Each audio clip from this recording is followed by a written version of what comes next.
Olá, meus amigos do canal do Cláudio Caticati, o Caticast, esse projeto, autônomo, simples, mas muito honesto que eu faço aqui no YouTube. Hoje, segunda-feira, dia 8 de julho de 2024, logo mais à noite estarei no Estádio da Ressacada para, a partir das 18 horas, a gente fazer o Guarujá Debate, o debate, na Guarujá tradicional de tantos anos. E, claro, já começar a tratar do jogo que a gente vai transmitir a partir das 19 horas, o Super Futebol Guarujá, jogo válido pela 14ª rodada da Série B do Campeonato Brasileiro entre Avaí e Novo Horizontino. Além de fazer esse convite, claro, o motivo desse vídeo, que está estampado inclusive na capa do vídeo aí no YouTube, é tratar dos 10 anos que está completando hoje de uma das maiores tragédias do futebol mundial em relação ao futebol brasileiro, a seleção brasileira em Copa do Mundo, que foi o dia 8 de julho de 2014. Estádio do Mineirão, Copa de 2014, o Brasil tomou um sonoro 7-1 da equipe da Alemanha nas quartas de final daquela Copa do Mundo. E claro, o futebol brasileiro em Copas do Mundo não teve só essa tragédia, teve a tragédia de 1950, um maracanaço contra o Uruguai, o goleiro Barbosa foi injustiçado, muito apontado como um dos maiores culpados daquela Copa, o que não é verdade, não foi o único, teve a falha de marcação e etc. Depois teve o Sarriá, aquela seleção brasileira de 1982, com o técnico Tele Santana, a geração do Zico, do Falcão, do Sócrates. Uma seleção brasileira espetacular que brilhantou o mundo. Dizem até hoje que foi o melhor futebol praticado em Copas do Mundo da história e ainda não suplantado, diga-se de passagem. E claro, daí 2014, 8 de julho, está completando hoje 10 anos. O Brasil, que naquela Copa do Mundo tinha recentemente ganho a Copa das Confederações.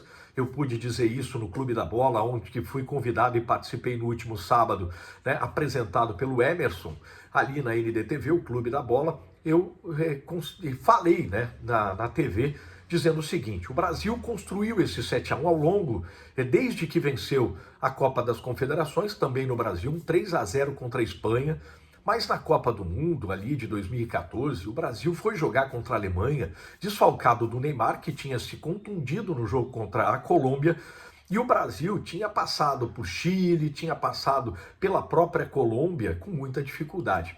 E aquele jogo sem o Neymar, o técnico Felipão, antes daquele jogo contra a Alemanha, foi muito criticado pelos analistas de futebol na época, porque foi muito faceiro. Lembra dos Pernas Alegres, o Bernard, tinha o Oscar. Era uma seleção que tinha que ter um pouco mais de cuidados contra uma Alemanha forte, que também não estava aí voando em 2014, mas fez uma consistente Copa do Mundo. Tanto é que chegou à final contra a Argentina, venceu.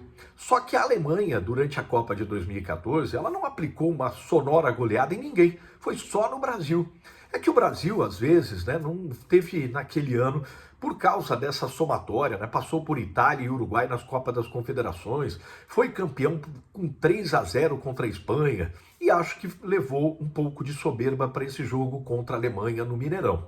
O técnico Filipão apostou numa equipe super ofensiva e não cuidou de uma equipe que tinha Alain, Ozil, o Miller, o incansável Miller, uma equipe muito forte, Toni Kroos, enfim, uma equipe da Alemanha muito forte, e o Brasil acabou sendo facilmente suplantado, um 7-1 que até hoje amarga para o torcedor brasileiro.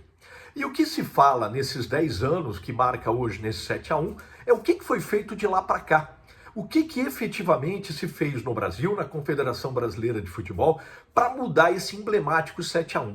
Na minha opinião, absolutamente nada.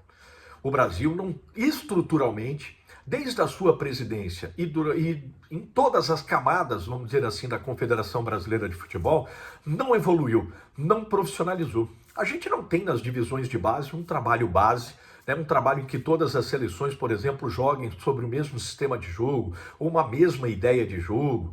Os jogadores brasileiros aqui saem muito novos, o Endrick agora para o Real Madrid, daqui a pouco o Estevão, também para o Chelsea da Inglaterra. Os jogadores que nascem aqui são muito rapidamente transferidos para o futebol europeu ou asiático. E a gente, estruturalmente no futebol brasileiro, a gente vê a bagunça que é na própria administração dos campeonatos, por exemplo, das séries A, B, C e D do Campeonato Brasileiro.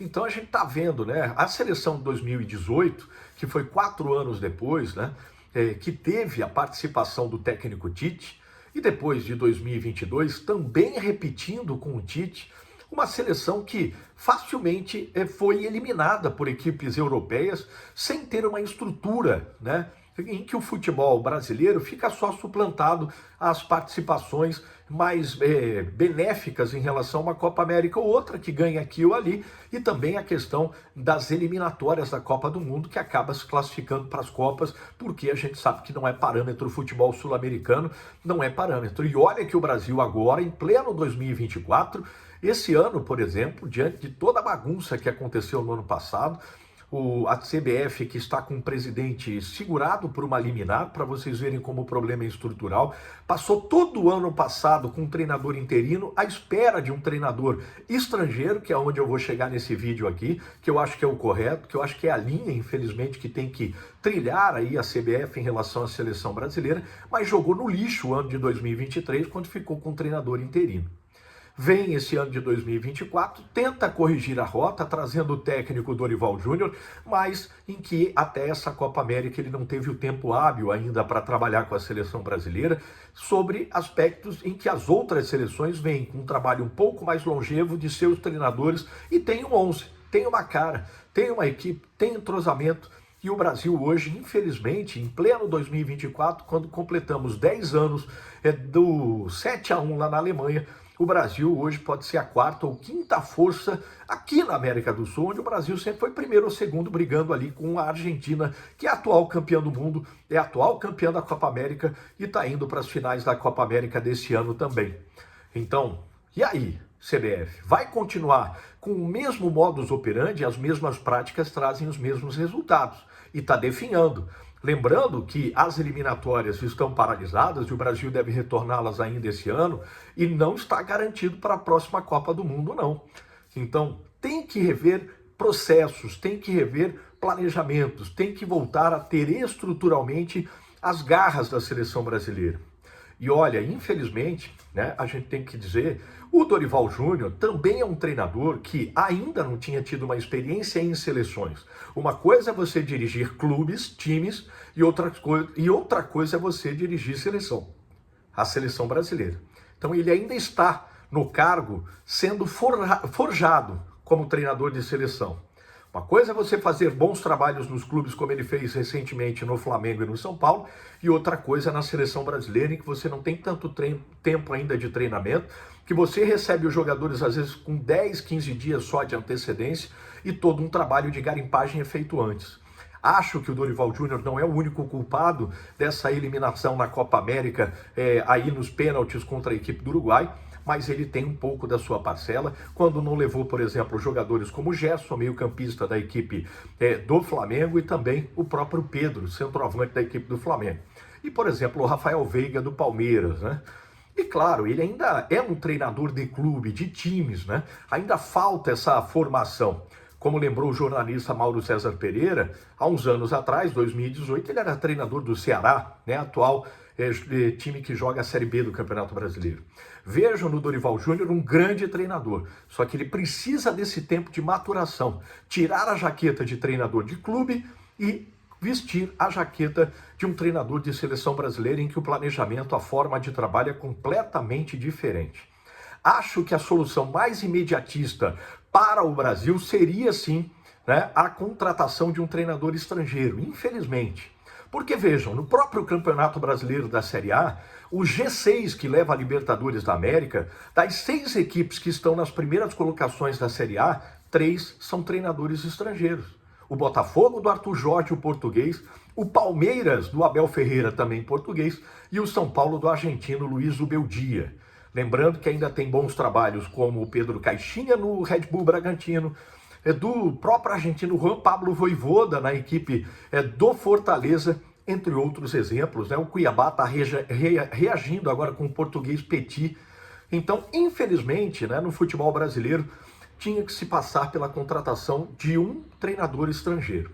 Acertou o presidente da CBF, né, o Edinaldo, quando tentou o Ancelotti. O problema é que faltava combinar com um treinador italiano. O Falcão deu uma entrevista na semana passada, um podcast, dizendo que é amigo do Ancelotti, da época que trabalhou na Itália, mas que o Ancelotti disse para ele que, olha, o que eu combinei com o Edinaldo é que se eu não tivesse condições de renovação com o Real Madrid, eu abriria negociações com a Confederação Brasileira de Futebol. Como ele renovou com o Real Madrid, ele nem tratou com a CBF.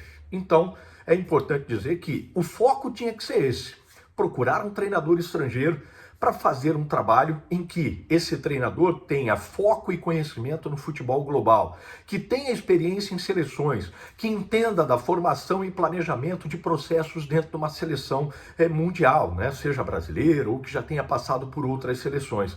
O Ancelotti, né, seria um bom nome nesse sentido, e tem outros aí no mercado. Se não for assim, você tem que ter estratégias de treinadores que possam, né, fazer um trabalho de curto prazo e que traga dentro desse trabalho de curto prazo uma possibilidade de longevidade desse trabalho. Não quer dizer que o Dorival Júnior não esteja nessa. Pode ser o treinador da seleção brasileira, inclusive para a próxima Copa, desde que tire a jaqueta de treinador de time e de clube e passe a ser de seleção. Veja processos mais macros, veja a espinha dorsal em relação à seleção brasileira, o planejamento em relação, inclusive, à formação de convocações para as competições as quais o Brasil vai disputar. E que não fique preocupado se o clube X vai chorar porque vai perder mais jogadores para a seleção. Isso não é função dele, isso é função de ter os melhores jogadores para as funções principais. Foi uma equipe com jogadores que muitas vezes disputam dentro de ligas importantes, mas em clubes de menores expressão e que às vezes não estão acostumados com pressão. Vestir a pesada camisa da seleção brasileira tem que ser de jogadores experimentados, mesmo que jovens, mas que precisam saber lidar com pressão. O Vini Júnior foi para essa Copa América sendo candidato a ser o melhor jogador do mundo. Tirando uma única partida que ele jogou muito bem contra o Paraguai, não foi o Vini Júnior candidato também a ser o melhor do mundo. Então, além da questão estrutural da CBF, de buscar um treinador que tenha esse sentido, e pode ser o Dorival Júnior, desde que ele seja forjado no bom sentido da palavra tal, para ver processos mais macros, né, que tenha esse pensamento mais de trazer uma espinha dorsal para essa seleção brasileira, que suplante, né, essas competições as quais vai disputar, que ele tire a jaqueta de treinador de clube e vista de seleção, mas que além disso os jogadores que são estrelas, que são os expoentes, que são, né, enquanto o Neymar não sabe ainda, né, apesar da lesão, a gente sabe disso, não sabe se quer ser jogador de futebol ou quer ser influencer ou empresário ou, né, um grande artífice aí dentro desse lado, né, de influencer digital ou de empresário, né, da moda ou do beach club ou o que for, né? Ou se ele quer ser ainda jogador profissional, porque bola, ninguém discute. O Neymar é um grande jogador de futebol, ele com a cabeça no lugar e focado, ele seria importante em qualquer seleção do mundo. E só não disputou, né, não ganhou o Ballon d'Or, né, o melhor jogador do mundo, porque não quis, porque não estava focado, porque qualidade de futebol ele tem e é um grande jogador. Mas enquanto ele está ainda se decidindo, vamos dizer assim, o Vini Júnior, o Rodrigo, são jogadores que precisam, né, vestir essa responsabilidade, trazer essa responsabilidade e buscar o auxílio, né, dos demais, dando exemplo para os demais. Sobre o Dorival Júnior, só para terminar, e preocupado com essa sequência, né, que parece interminável em relação a essa questão estrutural, me preocupou bastante nessa eliminação do Brasil contra a equipe do Uruguai nos pênaltis, na hora dos pênaltis, e algo que viralizou e virou meme em todas as redes sociais, foi a hora da rodinha antes do pênalti ali, e o treinador de fora, o Dorival, pedindo licença, botando o dedo como se fosse um aluno, né, na sala de aula, posso me manifestar? Ali era o momento dos jogadores terem um verdadeiro líder, se virar para o líder e ele estar dando as indicações daquilo que vai acontecer dali para frente. Ele ficou de fora. Então, é momento, apesar de eu reconhecer que é um grande treinador, começou inclusive aqui no Figueirense Futebol Clube como treinador em 2004, ó, já lá se vão 20 anos, né? 2003, 2004, 20, 21 anos, e o Dorival Júnior tem essa capacidade, só que ele precisa vestir essa camisa de liderança. Ele precisa estruturalmente fazer com que essa seleção tenha uma espinha dorsal, não só de aspecto tático, técnico, de sistema de jogo, mas que ele tenha, né, essa sistemática de incutir nos jogadores a importância de vestir a camisa amarelinha e de que tenha dentro da seleção brasileira uma continuidade de trabalho em todas as suas divisões, com organização absoluta e sem pensar em interesses de um ou de outro em relação a clubes de futebol, quando o aspecto é convocação. É preocupante o futuro da seleção brasileira. Esses 10 anos do 7-1 deixam um ponto de interrogação. Aonde vai parar o futebol brasileiro? Os clubes internamente estão conseguindo aos poucos se reestruturar, apesar de eu achar que as ligas ainda não cumprem a função de liga. As ligas estão buscando apenas aspectos de interesses econômicos em relação às transmissões dos jogos e não tem a organização que a gente pensa que deveria ter. Então, só que os clubes, alguns, a gente cita aqui o Palmeiras, o Atlético Mineiro, o Botafogo, o Palmeiras, agora, com a questão financeira, conseguem fazer grandes times. E o futebol interno aqui, claro, com muitos jogadores estrangeiros, olha o Flamengo aí, né, com o André Arrascaeta, o De La Cruz, né, enfim, o Fluminense com Cano, tem muitos estrangeiros, mas o futebol melhorou, a qualidade do jogo melhorou. E com os treinadores estrangeiros aqui contribuindo, né, quem lembra lá do Jorge Jesus em 2019 com o Flamengo. Agora, estruturalmente, a CBF, ela deixa muito a desejar, inclusive na organização das séries A, B, C e D do Campeonato Brasileiro. Então, é momento de reflexão, fora e dentro do campo. Se não mudar, a gente pode até ficar fora, muito recentemente, até de Copa do Mundo, hein? Valeu, galera!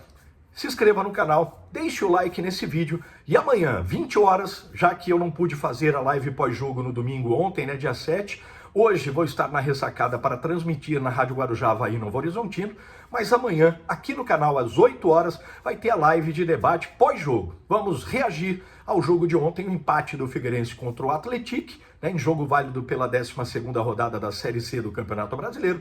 E também amanhã, logo em seguida, no mesmo programa, nós vamos falar de Avaí, Novo Horizontino.